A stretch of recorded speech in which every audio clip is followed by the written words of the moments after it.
नमस्कार, मेरा नाम डॉक्टर अभिजीत है।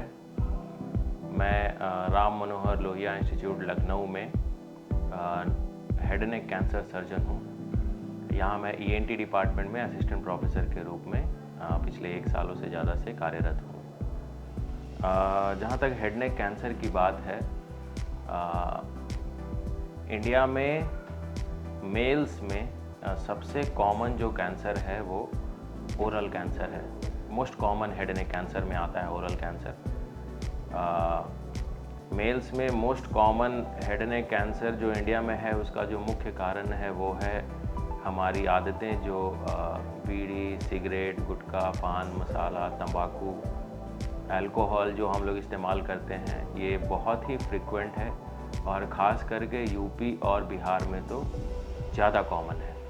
इसीलिए यहाँ हमें ओरल कैंसर के केसेस ज़्यादा देखने मिलते हैं। ओरल कैंसर मतलब जीभ में, तालू में, गाल में, दांत में,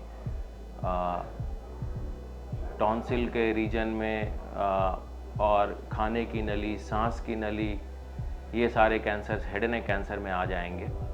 थायराइड का कैंसर जो कि गर्दन में होता है, पैरोटिड जो लार की ग्रंथि होती है उसका कैंसर, या इस एरिया में किसी तरह के चमड़ी का कैंसर या तिल का कैंसर जिसको मेलानोमा कहते हैं, इन सारे कैंसरों का ऑपरेशन से इलाज यहाँ पे हम लोग करते हैं।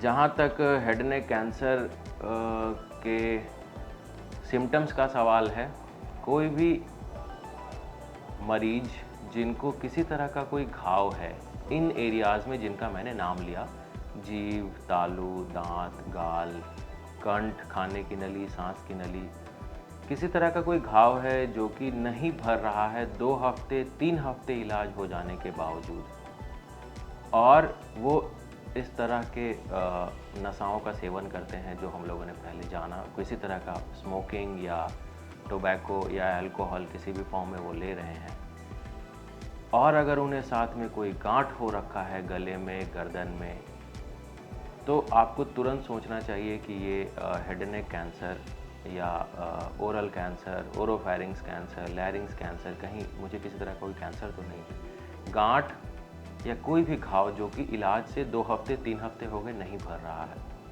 आप तुरंत किसी पास के कैंसर के सर्जन से या कैंसर के रेडिएशन ऑन्कोलॉजिस्ट से या कैंसर के मेडिकल ऑन्कोलॉजिस्ट से मिल सकते हैं। वो इसकी जांच करेंगे और जांच करके कुछ ये प्रमाणित करेंगे कि ये कैंसर है या नहीं है। देखिए, इसमें जो बहुत सिंपल सी बात है कि जितनी जल्दी हम कैंसर को पकड़ेंगे, जितने छोटे स्टेज में पकड़ेंगे, उतना अच्छा इलाज हम कर पाएंगे। कैंसर के 4 स्टेज होते हैं, 1, 2, 3 और 4। अगर हम कैंसर को फर्स्ट और सेकंड स्टेज में पकड़ लें तो हम कैंसर को या तो केवल सिकाई से या तो केवल ऑपरेशन से ही इलाज कर सकते हैं। अगर हम कैंसर को लेट स्टेज में पकड़ें, 3 या 4 स्टेज में पकड़ें, तो फिर हमें ऑपरेशन के साथ साथ सिकाई भी करनी पड़ती है, ज़रूरत पड़ने पे उसमें कीमो भी देना पड़ता है, या अगर हमने सिकाई किया है बाद में कैंसर रह गया तो उसके आगे ऑपरेशन की भी ज़रूरत पड़ सकती है। तो ये कैंसर का ट्रीटमेंट मल्टी मोडालिटी हो जाता है अगर हम लेट स्टेज में ट्रीट कर रहे हैं तो। और लेट स्टेज में आने का जो मेन कारण ये है कि मरीजों को बहुत समय तक पता ही नहीं चल पाता है कि वो लोकल में इलाज कराते रहते हैं और दर्द की दवाई खाते हैं जिससे दर्द में आराम मिल जाता है और वो सोचते हैं कि घाव ठीक हो रहा है, जबकि घाव वैसा का वैसा ही रहता है, बट दर्द कम हो जाने के चलते लोग सोचते हैं कि घाव रिस्पॉन्ड कर रहा है। बहुत लोग शर्म से, लज्जा से बताते नहीं हैं।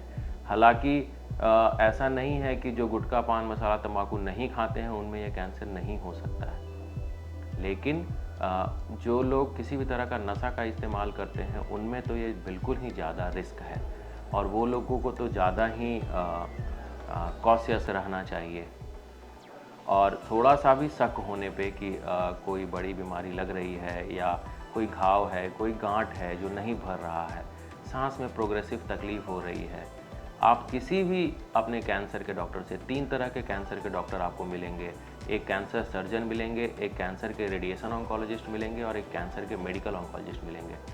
हेड नेक कैंसर में जो मेजर इलाज होता है वो आइदर ऑपरेशन से होता है, जो कैंसर सर्जन यानी कि मैं करता हूँ, या कैंसर के रेडिएशन ऑन्कोलॉजिस्ट यानी कि जो सिकाई के द्वारा कैंसर को इलाज करते हैं वो लोग करते हैं। हेड एंड नेक कैंसर में कीमोथेरापी का बहुत ज़्यादा रोल नहीं है, लेकिन अगर कुछ ऐसे कंडीशंस हैं जिसमें बीमारी ज़्यादा बड़ी है, उसमें हमें मेडिकल ऑन्कोलॉजिस्ट को भी साथ में लेके और टीम के साथ कैंसर का इलाज करना पड़ता है। जितनी छोटी बीमारी होगी उतनी जल्दी इलाज होगी, उतना बेहतर मरीज होगा और उतने उसके जीने की संभावना उतनी ज़्यादा होगी। जितना लेट करेंगे उतना ज़्यादा ट्रीटमेंट होगा, उतने कॉम्प्लिकेशंस होंगे और बीमारी को दोबारा आने का खतरा उतना ही रहेगा। दोबारा आने का खतरा से मेरा ये कहने का मतलब है कि अगर आपने तंबाकू, गुटखा, पान मसाला, बीड़ी, सिगरेट वगैरह का इस्तेमाल किया है तो वो केवल जीभ में या केवल गाल में या केवल कंठ में तो गया नहीं है, वो तो पूरे शरीर में गया है। तो आज आपको जीभ का कैंसर हुआ था जिसका आपने इलाज करा लिया, बट 6 महीने के बाद या साल भर के बाद आपको कंठ का कैंसर हो सकता है। इसीलिए कैंसर के रोगियों को रेगुलर डॉक्टर के फॉलोअप में रहना ज़रूरी है। एक बार कैंसर का इलाज करा लिए, फिर घर बैठ गए, फिर 2 साल के बाद कोई तकलीफ़ हुआ तो वो नया कैंसर हो सकता है। तो आपको रेगुलर हर महीने 2 महीने पे अपने कैंसर के डॉक्टर से मिलते रहना चाहिए। इलाज बिल्कुल संभव है। आप अगर सही समय पे सही जगह पे रहेंगे तो ये इलाज हो पाएगा। आप जानकारी के अभाव में अगर आप भटकते रहेंगे और बहुत सारे लोगों को बहुत विश्वास है कि अल्टरनेटिव ट्रीटमेंट से कैंसर का इलाज हो जाता है, फिर वो महीने 2 महीने ख़राब करके आते हैं हमारे पास और उसमें फिर ये दिक्कत होती है कि बीमारी ज़्यादा बढ़ जाती है, कभी कभी तो लाइलाज हो जाती है। उन केसेस में हम केवल दर्द की और नींद की दवाइयाँ ही दे पाते हैं। तो मेरी सबसे यही गुजारिश है कि आप जितने छोटे स्टेज में बीमारी की इलाज करवाएंगे उतना जल्दी बीमारी ठीक होगा और उतने अच्छे से आप रिकवर कर पाएंगे। अगर ये फाइनल स्टेज में ऐसा आता है कि रिपोर्ट तीसरा या चौथे स्टेज में आ रहा है, गले में जो गांठ है या मुंह में जो घाव है उसने किसी खून की नली को, हड्डी को, चमड़ी को, नसों को पकड़ रखा है, यानी वो तीसरे चौथे स्टेज में जा रही है, तो हमें ऑपरेशन के ऊपर से सिकाई कीमो देने की नौबत आती है।